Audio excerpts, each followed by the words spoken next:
Je suis morte dans les flammes de la trahison. Les mains de mon frère serrées autour de ma gorge tandis que l'incendie qu'il avait allumé dévorait notre maison familiale à Paris.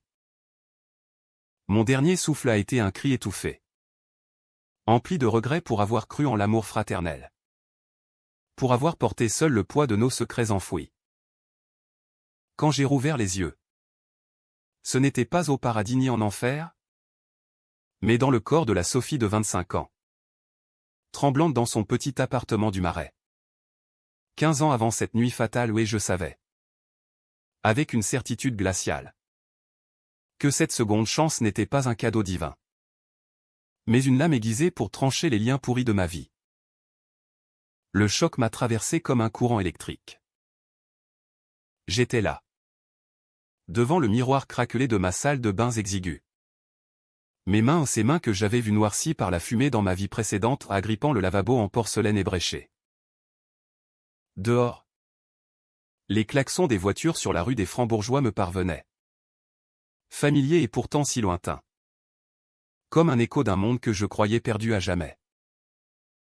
Mon frère, Alexandre, n'avait que 18 ans à cet instant, il était encore l'étudiant prometteur à l'école polytechnique. Celui que nos parents idolâtraient. Finançant ses rêves fous tandis que les miens pourrissaient dans l'ombre. Dans ma première vie, j'avais tout sacrifié pour lui, mes études en droit abandonnées pour payer ses dettes de jeux cachés. Mes économies dilapidées pour couvrir ses scandales. Jusqu'à endosser la faute d'un vol qu'il avait commis dans l'entreprise familiale. Et pourquoi? Pour qu'il me trahisse. Me laisse pour morte dans cet incendie accidentel qu'il avait orchestré pour effacer les preuves de ses malversations. Héritant seul de l'empire vinicole de nos parents. Mais cette fois. Non. Cette fois. Je sentais la rage bouillonner en moi comme un vin rouge trop tannique. Prêt à tâcher tout sur son passage. J'ai souri à mon reflet. Un sourire carnassier que la Sophie d'avant n'aurait jamais osé. Alexandre allait payer. Nos parents. Aveugles à sa noirceur. Paieraient aussi. Et le secret que j'avais enterré au ce pacte maudit que j'avais scellé pour protéger la famille. Impliquant un meurtre non résolu de notre enfance allait ressurgir comme un cadavre gonflé par la Seine. Paris. Ma belle et impitoyable. Serait le théâtre de ma revanche. Et que Dieu me pardonne. Car je ne le ferai pas. Les jours suivants furent un tourbillon de désorientation et de calculs froids. Je me suis levé à l'aube. Le cœur cognant comme un tambour de la Révolution. Et j'ai fouillé mon appartement minuscule. Ce sanctuaire précaire que je payais de ma maigre solde d'assistante juridique dans un cabinet du quartier latin. Les murs jaunis par l'humidité portaient encore les traces de mes rêves brisés, des livres de Balzac empilés en tours instables. Des coupures de presse sur les scandales financiers jaunissant dans un tiroir. Mais maintenant, ces objets n'étaient plus des reliques de défaite, ils étaient des armes. J'ai sorti l'ancien agenda en cuir craquelé. Daté de 2010. Et j'ai relu les notes codées que j'avais griffonnées dans ma vie précédente, les dates des prêts secrets à Alexandre. Les noms des créanciers qu'il avait escroqués. Le numéro de plaque de la voiture qu'il avait volée pour fuir après l'incendie. Ma première décision fut controversée. Même pour moi. Au lieu de confronter immédiatement ma famille, j'ai décidé de me taire. D'observer. C'était une tactique de prédateur.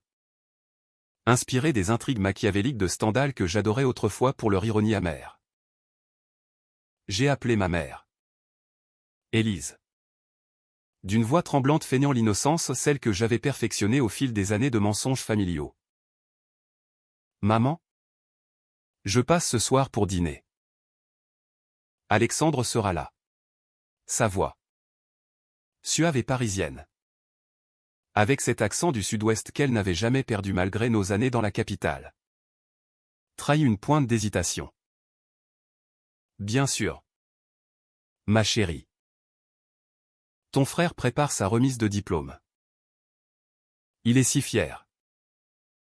Et toi? Comment vas-tu avec ton travail? J'ai ravalé la bile. Dans ma première vie. Cette remise avait été le catalyseur, Alexandre. Rayonnant en toge. Recevant les félicitations de nos parents tandis que je restais en retrait. Invisible. Portant déjà le fardeau de ses dettes. Le dîner eut lieu dans notre maison familiale du 16e arrondissement. Un hôtel particulier cossu aux façades haussmanniennes qui masquait tant de pourriture intérieure. Père Henri. Un vigneron prospère dont les Bordeaux faisaient la fierté des caves de la rive gauche. Présidait la table d'acajou ciré. Mère, avec ses perles discrètes et sa robe Chanel fanée, servait le foie gras maison. Évitant mon regard. Alexandre, assis en face de moi, irradiait cette arrogance juvénile que je connaissais trop bien, cheveux châtains gominés. Sourire carnassier sous des yeux verts hérités de notre lignée occitane. Sophie, tu devrais voir les projets que j'ai pour l'entreprise après Polytechnique. Père m'a promis un poste directorial. Ces mots glissaient comme du serpent. Et je hochais la tête, feignant l'admiration. Mais intérieurement, je revivais la nuit de ma mort, ses mains sur ma gorge. Son souffle haletant, c'est pour le bien de la famille. Sophie. Tu portes trop de secrets. Le secret. Ah. Ce secret qui rongeait nos âmes comme un mildiou sur les vignes.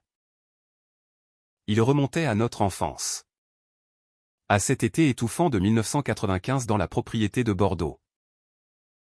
Père avait surpris Alexandre. Alors âgé de 8 ans. En train de jouer avec un couteau près du puits abandonné. Un accident? Non. Notre petite sœur cadette. Claire, de 4 ans, y avait trouvé la mort au tombé. Où pousser? Alexandre avait juré que c'était un jeu. Mais j'avais vu ses mains tremblantes. Tachées de boue. Pour protéger la famille. Pour éviter le scandale qui aurait ruiné l'empire vinicole. J'avais menti à la police, un accident pur.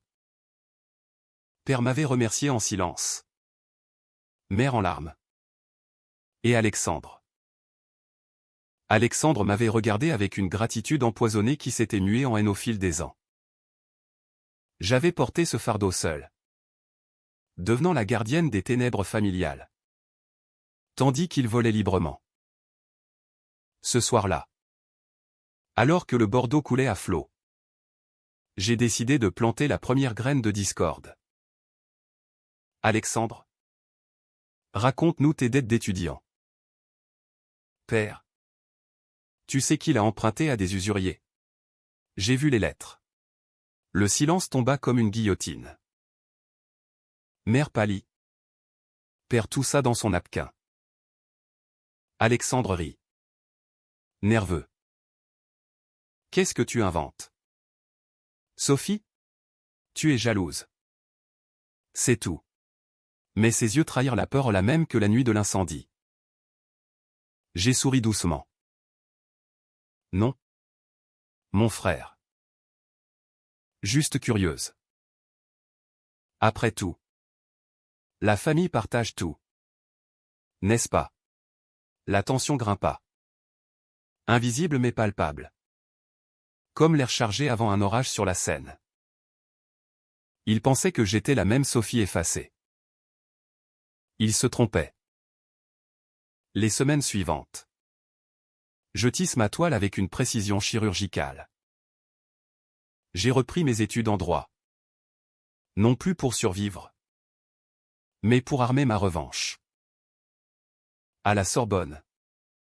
Entouré d'étudiants aux ambitions flamboyantes.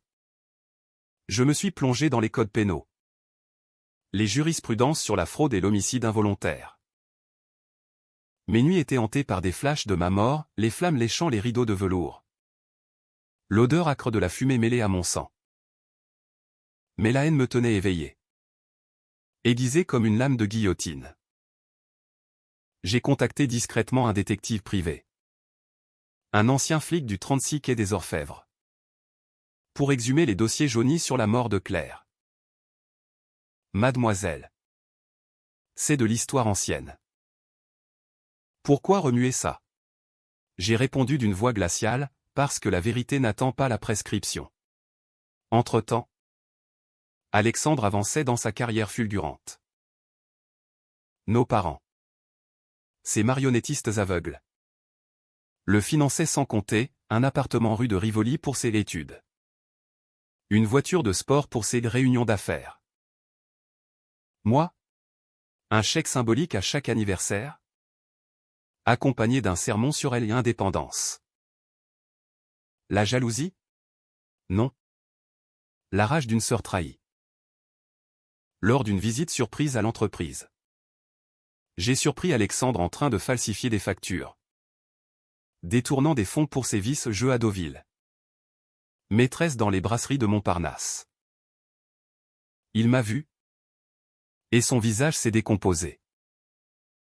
Sophie. Qu'est-ce que tu fous ici? J'ai haussé les épaules. Juste vérifier si la famille prospère. Comme toujours. La première confrontation éclata à la veille de sa remise de diplôme. Il m'a traîné dans le jardin de la maison. Sous les marronniers en fleurs. Et m'a sifflé, laisse-moi tranquille. Ou tu regretteras. Ces mots éveillèrent en moi un rire intérieur haut. Comme il allait regretter. J'ai sorti de mon sac une photocopie des lettres de créanciers. Signées de sa main. Ou quoi? Alexandre? Tu me tues encore? Il blêmit. Reculant comme si j'étais un fantôme.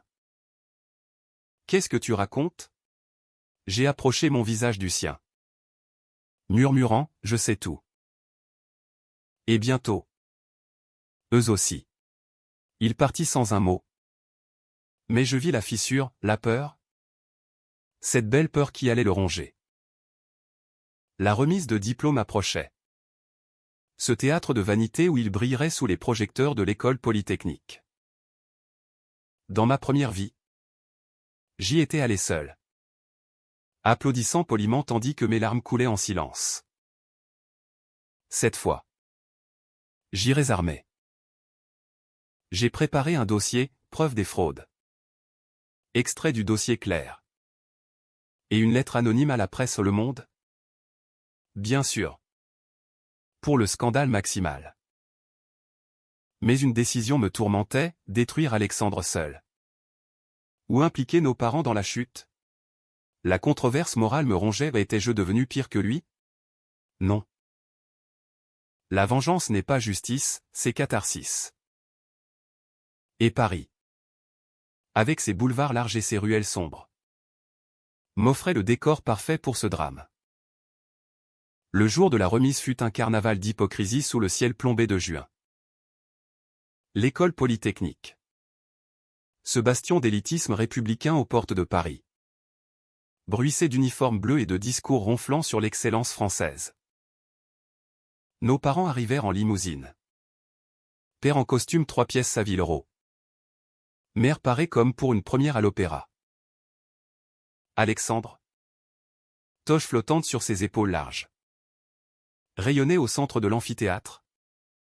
Serrant des mains de généraux et de politiciens. Moi. J'étais relégué au fond. En tailleur noir discret. Un serpent tapi dans l'herbe haute.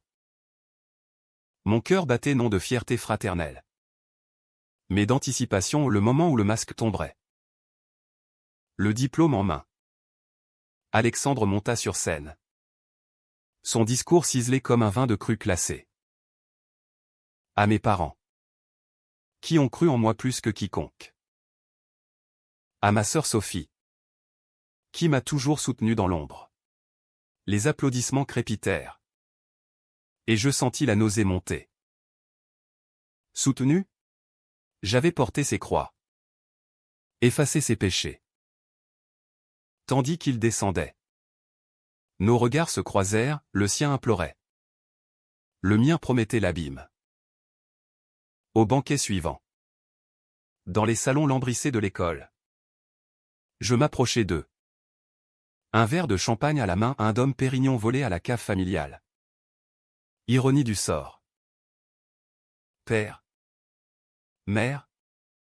Un toast à Alexandre. Mais avant. Laissez-moi vous montrer quelque chose. Je sortis l'enveloppe Kraft. Lourde de vérités enterrées. Père fronça les sourcils. Sa pipe éteinte pendant entre ses lèvres. Qu'est-ce que c'est? Sophie? Pas le moment. Mais mère? Intuitive comme toujours. Posa sa main sur son bras. Laisse-la parler. J'ouvris l'enveloppe. Étalant les documents sur la nappe damassée, relevé bancaire falsifié. Témoignage de créanciers italiens furieux. Et au sommet. Une photo floue d'Alexandre près du puits de Bordeaux. Enfant? Tenant un couteau ensanglanté ou une image que le détective avait exhumée des archives policières. Le silence fut assourdissant. Brisé seulement par le tintement des verres lointains. Alexandre? Blême comme un marbre du Louvre. Balbutia, c'est. C'est faux. Sophie est folle de jalousie. Père ramassa un papier. Ses mains tremblantes trahissant l'homme d'affaires impitoyable. Explique-toi. Fiston. Les mots sortirent alors. Un torrent empoisonné, les dettes. Les vols. Le pacte sur la mort de Claire. Ce n'était pas un accident. Père. Il l'a poussé. Et j'ai menti pour nous protéger tous. Mère porta une main à sa poitrine. Ses perles claquant comme des os. Mon Dieu. Claire. Alexandre hurla. Renversant une chaise, tu mens. Tu as toujours voulu me détruire. La controverse explosa comme une bombe dans ce nid d'élite. Des invités murmurèrent. Des téléphones sortirent pour filmer. J'avais anticipé ça, une lettre anonyme avait déjà atterri chez Le Figaro ce matin. Titré héritier d'un empire vinicole impliqué dans un colcase infantile. La presse. Ces vautours parisiens. Se répéteraient bientôt de notre charogne familiale. Père. Les yeux vitreux. Se tourna vers moi, pourquoi maintenant? Sophie? Pourquoi nous briser? Ma réponse fut un murmure. Chargé de 15 ans de rancœur, parce que vous m'avez brisé en premier. En le choisissant lui. Toujours lui. Alexandre tenta de fuir. Bousculant un plateau de canapé. Mais je l'attrapai par le bras, un geste possessif. Presque maternel. Attends. Frère. Le spectacle n'est pas fini. Dans un coin discret. Loin des flashs naissants. Je lui glissai, souviens-toi de l'incendie. Dans cette vie, c'est toi qui brûleras. Ses yeux s'écarquillèrent, il comprit. Ou du moins pressentit. Que je n'étais plus la sœur qu'il connaissait. La peur le rendait pathétique. Un écho de l'enfant meurtrier que j'avais protégé. Les conséquences furent immédiates et impitoyables.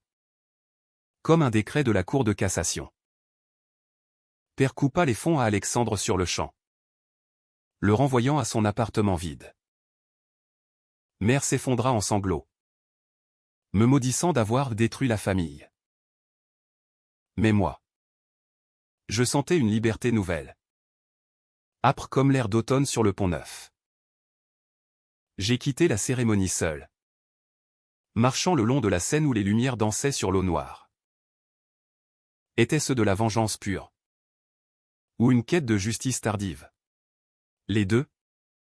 Sans doute. Et pourtant. Une ombre planait, dans ma première vie. Après l'avoir dénoncé. J'avais sombré dans la dépression. Me suicidant par overdose de somnifères 3 ans plus tard.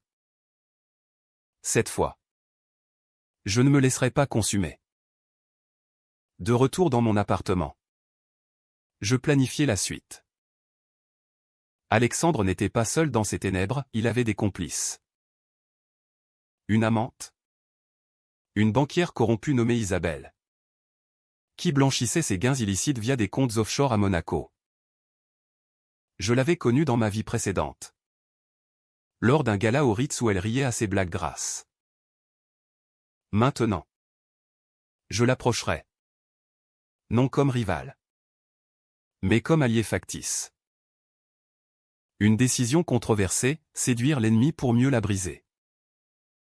J'ai teint mes cheveux en blond platine.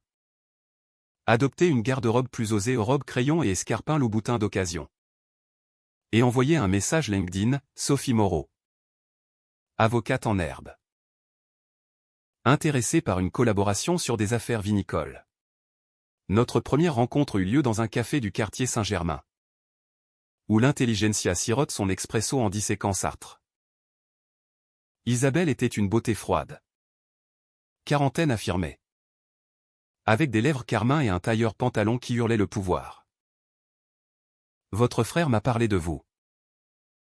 La garde-fou de la famille. C'est ça? Son ton était moqueur. Mais je ris. Complice.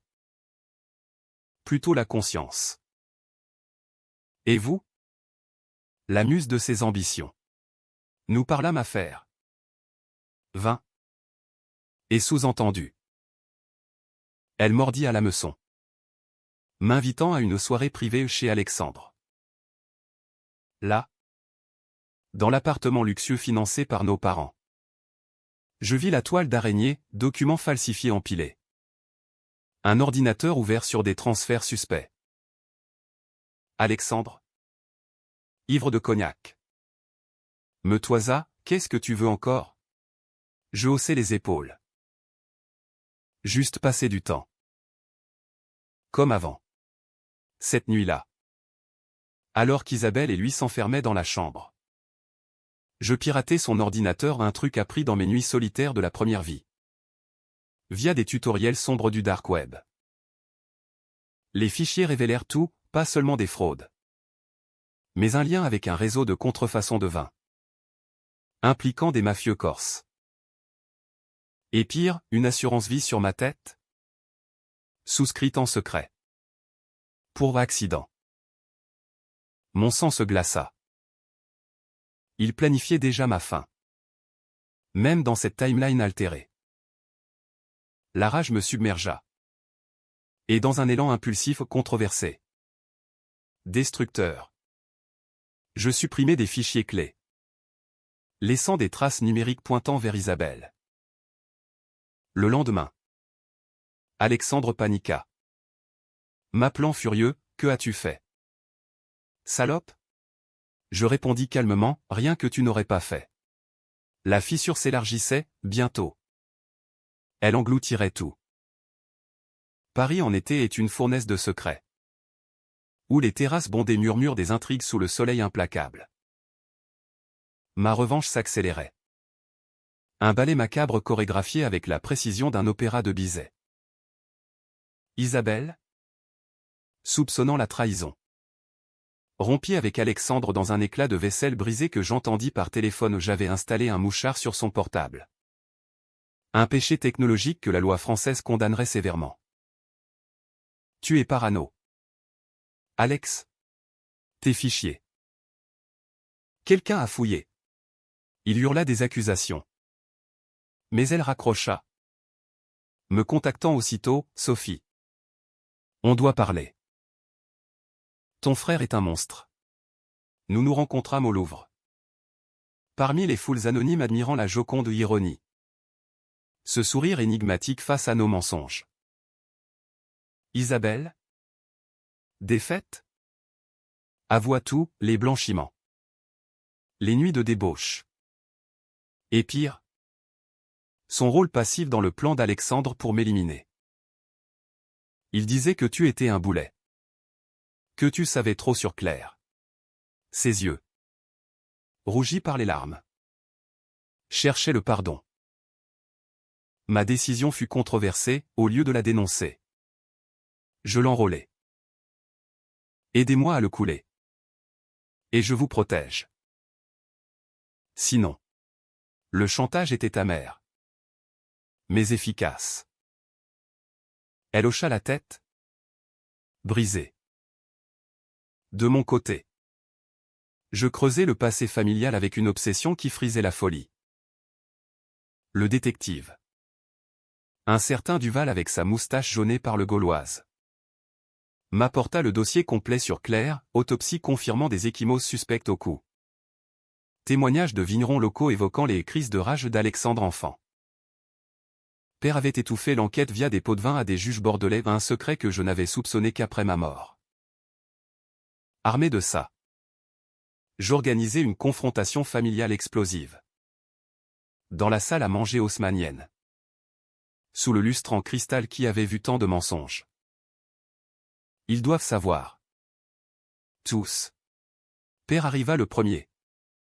Son visage buriné par les ans et les cuvées ratées. Sophie. Arrête cette folie. Alexandre est en thérapie.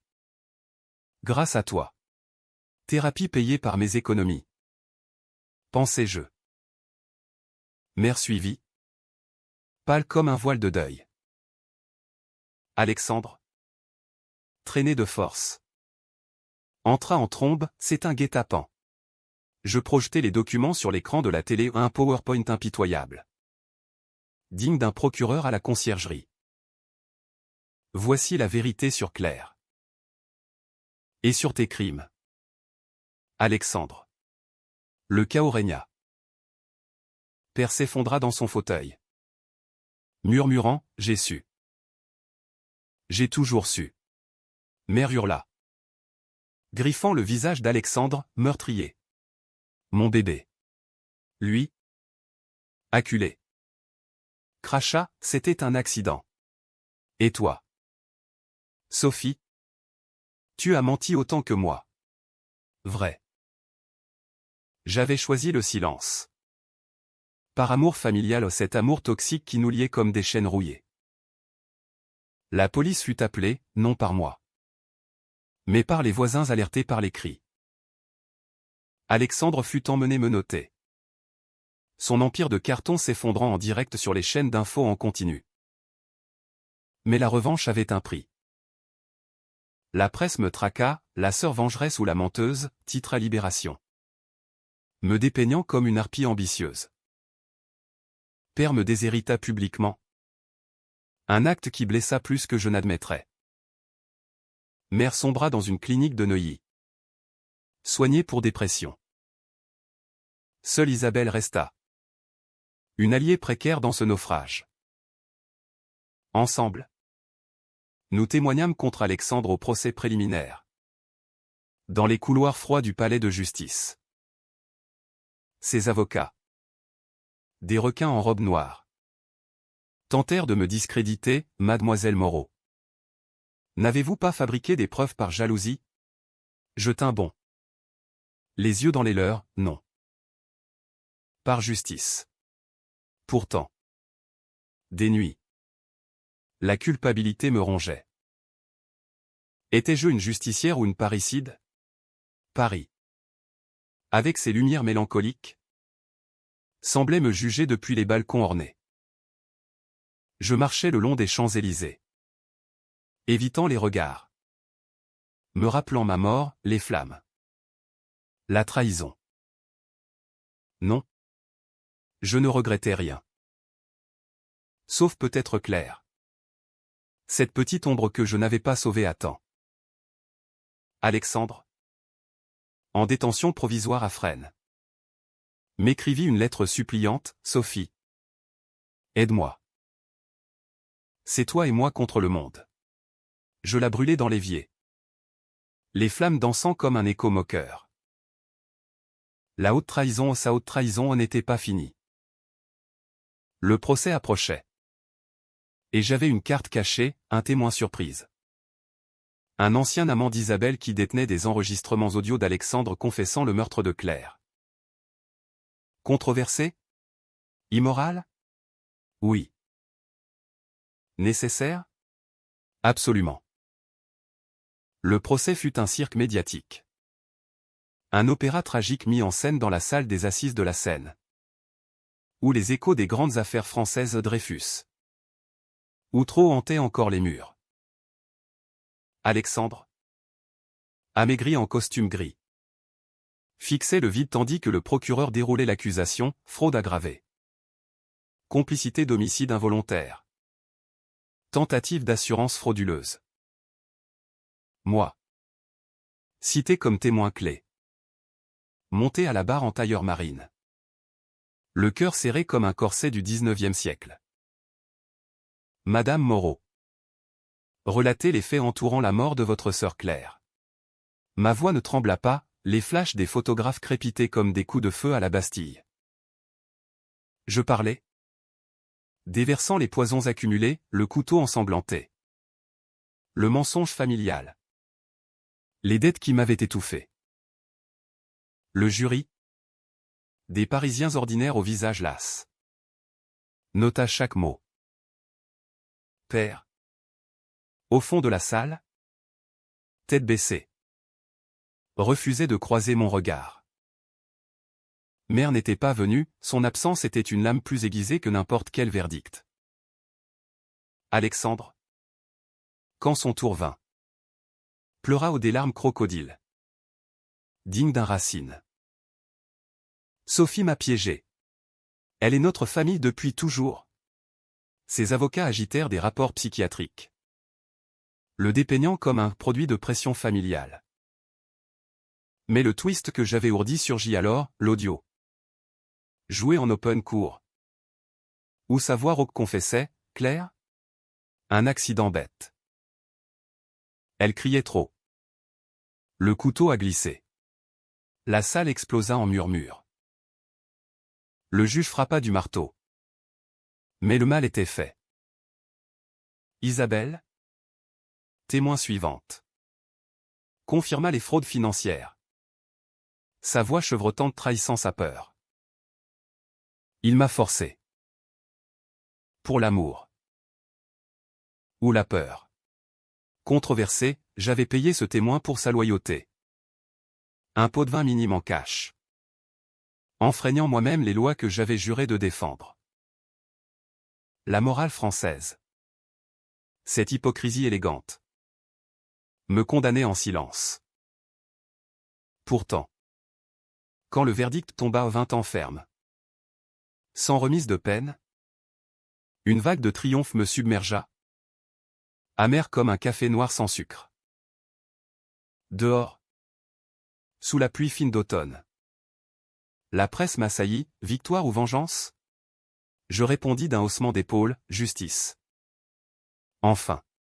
Mais la victoire était pyrrhique. Père me contacta ce soir-là.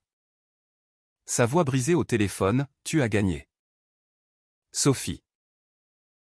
Mais à quel prix? L'entreprise est en faillite. Ta mère. Elle ne parle plus. Je raccrochai. Les larmes coulant enfin non pour eux. Mais pour la famille que nous aurions pu être. Sans les ombres. Alexandre. Depuis sa cellule. Tenta une ultime trahison, un avocat me remit une lettre codée. Promettant des révélations sur mon propre rôle dans le mensonge initial. Rejoins-moi. Où je te entraîne. La tentation fut grande de pactiser avec le diable pour un semblant de paix. Mais non. J'ai transmis la lettre au juge. Scellant son sort. Une décision qui me hanta, étais-je devenu le monstre qu'il était? Paris. Hivernal et cruel. Devint mon refuge. J'héritai finalement de l'entreprise ruinée. La rebâtissant pierre par pierre avec Isabelle comme associée, une alliance forgée dans le feu. Controversée mais rentable. Nos vins. Autrefois ternes. Gagnèrent des prix à Vinexpo. Un phénix des cendres. Mère sortie de clinique. Me rendant visite un soir de Noël. Ses yeux hantés, pardonne-moi. Ma fille. J'ai été aveugle. Je la serrai dans mes bras. Murmurant, nous l'avons tous été. Pourtant. La tension culminait. Alexandre s'évada, un twist brutal. Appris par un appel paniqué de Duval. Il fuyait vers la Côte d'Azur, visant un bateau pour l'Italie. La chasse commença. Un thriller à la Simenon dans les ruelles de Marseille. Je le pistais moi-même. Arme légale en poche, un pistolet d'ordonnance. Acheté dans l'urgence. Controversé, vigilant de justice. Hors des clous républicains. Sur le port. Sous les lumières des yachts. Je le coinçais. Acculé contre un mur suintant. Finissons ça. Frère. Son visage. Tordu par la défaite. Implora Sophie. Souviens-toi de nos enfants. Mais je vis clair dans ses yeux. Et pressé la détente un coup de semonce. Effleurant son épaule. La police arriva. L'embarqua pour de bon. L'aube se leva sur un Paris transfiguré. Ou peut-être était-ce moi qui l'étais.